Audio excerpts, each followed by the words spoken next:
Hey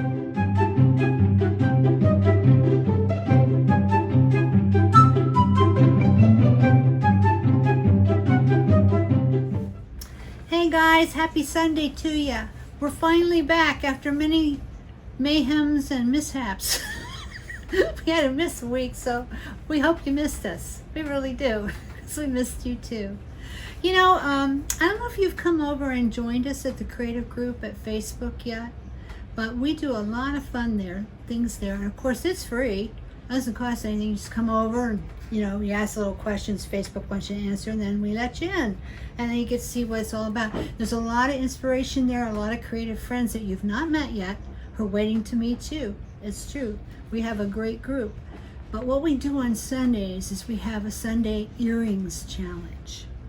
And everybody tries as much as they can to make a unique pair of earrings and share them with the rest. And of course, we use Bisa Boutique's products, but you can use some stuff from your own stash too. It's not hard. But made me think today because I'm going to do a video about earrings. And it's to be funky earrings. Funky earrings from organic materials, a little different than we've done so far.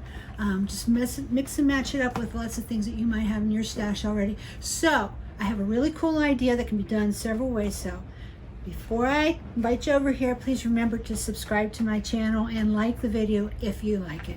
And we'd love to hear from you too. So thanks for that, and come on over here and I'm going to show you my funky earrings. She says we're ready, so here we go. I found this really cute way to make earrings. I've always liked this real earthy, organic look where you had round discs and balls and like a stick thing going across, not, you know, real contemporary type looking, but yet not. I don't know if that makes any sense. But anyway, I found with my bone beads, you could do that so easily. In fact, I have a pair in my ears as well. I'll show you those. So I've made them, as you can see, a variety of different ways, and I intend to make even more variety of different ways. So, you know, it's kind of like the same style, but it's not the same. So here, this is the original ones that I made. And they're completely tea-dyed bone beads. I just got a new stash of them in the other day, so we got lots of them at the website now. So if you missed out on them last time, don't worry, skedaddle on over there, you'll get some, because there are plenty. And I don't worry about them being matchy-matchy either. They can be two different ones in here. They just have to be for size the same. So I made this pair first, and I made this pair, which are a little bit different. I used the cocoa wood on top. And then I just hooked things to it. Another thing I used with this is kind of a fun and inexpensive element is a really big jump ring. I think these are 12, 13 millimeter. So, and I mixed up the metals too. And then I used this new disc that we got not too long ago. It looks like this. And I used it for the bottom. So that kind of gives you, and there's a lot of movement with that. And it's long, but it's not too long. It's fun stuff. Then I made this one, and you know me, I like to take like an earthy organic type thing, a natural thing, and then mix it up with maybe some mixed metals and a little bling, and that's what I did here. So we got a little bling on this one, and instead of using the bone hoop at the bottom, I used a big jump ring. Okay, so now I've got my glitz on there too. These earrings don't take any time. So I'm going to take, and I'm going to show you how to do it real simple like. Okay, so now you want to start out with either two really long eye pins, or you can do wire, okay? So whatever wire you want. These are like 3.5 inches long, okay? And I just happen to have a sack of vintage ones here, but they're not on the website. So what you can do instead, of course, is just get yourself some 20 gauge wire and loop the ends, and you're good. You got the same thing. That's pretty much what eye pins are anyway. Okay, so now to start out, you need to get yourself some of these nice beads here. We have some. They're in every selection of beads. Most people who buy the bone beads will buy like 2 bags, and it's not a big stretch because they're like $7.50 a bag. You get a good many. So you start out with 2 like this, if possible. And what I've found is that if you kind of monkey with it, you just pretty much pick any hole and then you just keep trying. See, that one went right through. I found a corresponding hole on the other side, went right through. Once in a while, you kind of have to play with it a little bit, and other times it just goes right through like kismet, like that one. That was hard. right? That was not hard. Okay, so then the next thing what I need is I need some like disc beads. I mean, if I want to go this way, this is what I like. I like to have one going across, and I like to have a flat disc bead like this. So let's see what I got in here that would work. These two are good. All right. So now I'm going to put these two on. All right, now I want to get a big ball type bead, so like this. So I'm going to, I've got two right here. So I'm going to do that. See, I think that's what I did. Yep, two of them like that. Now, just for giggles, I think maybe I might this time take and put, oops, come here, a little rhinestone on there just for fun. Just because I can, right? So I always say, why'd you do that? Because I can. That's why I did it. So now I'm going to get another little bone bead there. That's kind of fun. Okay, and now I'm just going to loop the top. So you know how I do that. But what I like to do, and I'll just point this out to you, is I like to try and keep the loops going this way. You see? That way. So now what I'm going to do is pull that up tight so it stays, or hopefully it does. Of course, I can always bend it back a little bit if I need to. Then I'm going to bend this over. And I'm going to do a wonky wrap because that's what I do best. But if you can do a nice neat wrap, that looks great too. Bend that over pretty good. Bring it around and up and over. Take that out. And now it's a little bit misshapen, so now we have to kind of fix that up a little bit.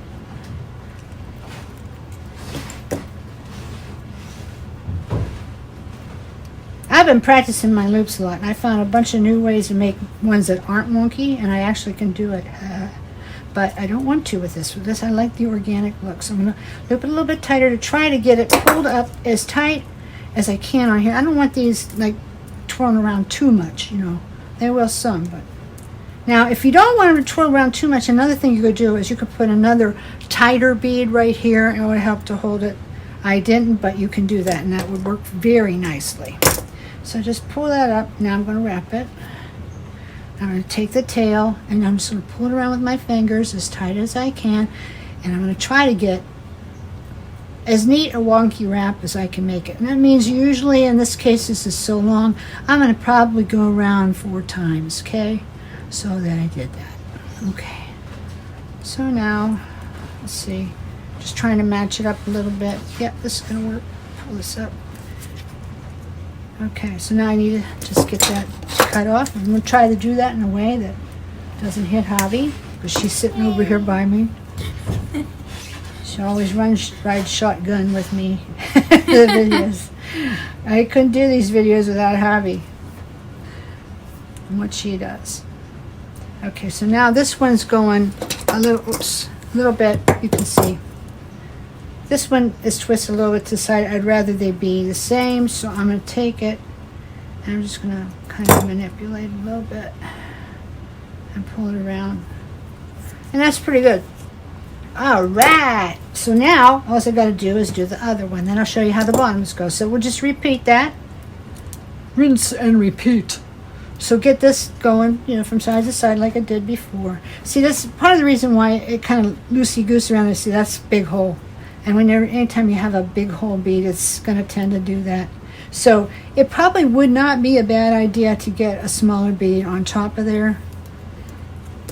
And that might, no, not might, it will take care of a lot of that. But I didn't, so now you know why. See, if I'd done it right, then you wouldn't have known. If you got a loose big bead with a big hole, you wouldn't have known why was that happening. But now you do. Yeah, I always like to show you the wrong way first. Some people like that, honestly. It shows what could go wrong. Okay, well, I'm good at that. All right, so how many times did I go around as compared to this? Not too bad. They're going to match up pretty good. That's my main thing. It doesn't have to be the same on each side perfectly, but it needs to be balanced. That's like this one should be about as big as this one. This one should be about as big as this one. This be, you know, just have your wraps about as many around. Like you wouldn't want to put like 2 wraps on one and 4 on the other. That wouldn't be too good. It wouldn't match up. In fact, it might even affect how it hangs on your ear. So that wouldn't be very good. So now I'm just going to squish that in there a little bit. And then when I get them all done later, before I photograph them, in case I want to sell them, then that's when I will go over those things and just fine tune everything. And if I forget to, when I take my pictures, my camera will remind me, because the camera doesn't lie. I always say that because it's true. Okay, so now we need 2 great big jumps for the bottom. So let's get them out of here. I should have had them out already. And these are 12s, I think. They might be even 14s. No, they're 15 millimeter. That is a big jump. And no, I don't have them on the site right now. These are from my private stash. However, I have a solution for that, and I'll tell you about it before we sign off today. But anyway, first thing we want to do is want to get these both opened up. And then what we're going to do is we're going to hang stuff from this like it's a hoop. You can use jump rings for so many different things. I've been telling you guys that for a long time. You can do so many different things. So now I want a flat one in the middle. So this is balanced out. This is going to be pretty good. Then I need one for the sides. And for the sides, I think I like to put one like this. And another one like this. It'll be nice and balanced. Maybe not perfectly so, but close enough. Close enough. And you don't want to get these too thick when you put them on there, because what will happen is they will stick out kind of, and you won't like it. Okay, so now we get little ones for the sides. Little ones that are not thick. And you know, that's easily done in these bone mixes, because you have all that going on in there. You've got all kinds of sizes and stuff. They are so much fun, I'm telling you what. Okay, let's see if these work. Alrighty. So, what I'm going to do is I'm going to start like this. I'm going to put this one on in the middle first. Come on. I might have to open this up a little bit wider. Yeah, 15 millimeters. And I would say this is 18 gauge too. So it's a nice heavy one. So I just put them on this side. Yeah, that one over there.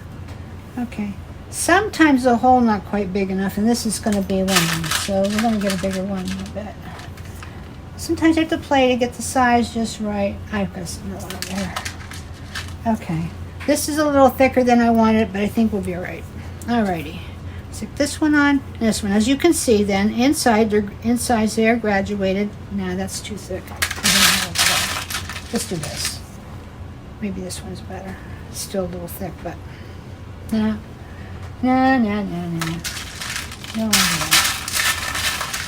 Sometimes you gotta dig a little bit. Yeah, this will be good. All right, we got it. All right. So now, I've got a nice graduated bunch of little disc beads on there. So now what I need to do is I need to come through this hole and close it. And I like to close them up just as tight and as flush as I can get them. In this case, I'm going to need to do 2 pair of pliers. My jumping tool is not going to be quite sufficient. So yeah, that looks pretty good. I'll check it over again later. And there we go. All I need is to put an ear wire on it and stick it in my ear, or somebody else's. But I mean, they're so fun, and you can change them up however you want. You know, you can use different kind of beads. You can use colored beads if you want. You can use little beads. You can use little metal beads, and all kinds of other things if you want. So here was what I wanted to tell you about. This is what I'm going to do. I am going to make a little kit. It's not going to be a precise kit like put this here, put this there. You're going to use this video for your guide, okay? The kit will be on my website, and what it's going to be a bunch of this exact type of material that you can play around with, mix and match it, but it'll be all the right kind of stuff. I'm going to put some of these big jumps in there, plenty of them for you to make, you know, several pair of earrings. Put a little bit of these rhinestone rondelles in there, and some pretty jumps, and some bibs and bobs. You know, I got all kinds of stuff like this here. You know, just stick in there. So it'll be a nice package, probably be $20, $25, something like that, till I get it figured out and put together. I'm going to do that right after this is over, and I'll put it on the site. So until this comes out tonight, you will be able to access it if you want to pick one up, so that you don't have to go searching through all your stuff trying to find stuff that works, because I will have done that for you if you want.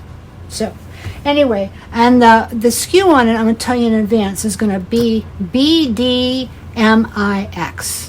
BDMIX, and we'll put that in the notes in the description. So thank you so much for tuning in. I hope you're going to have fun with this. I love wearing these. They're very, very lightweight. So you're going to have to make some and share them with your friends, okay? So we'll see you next time, and thanks so much.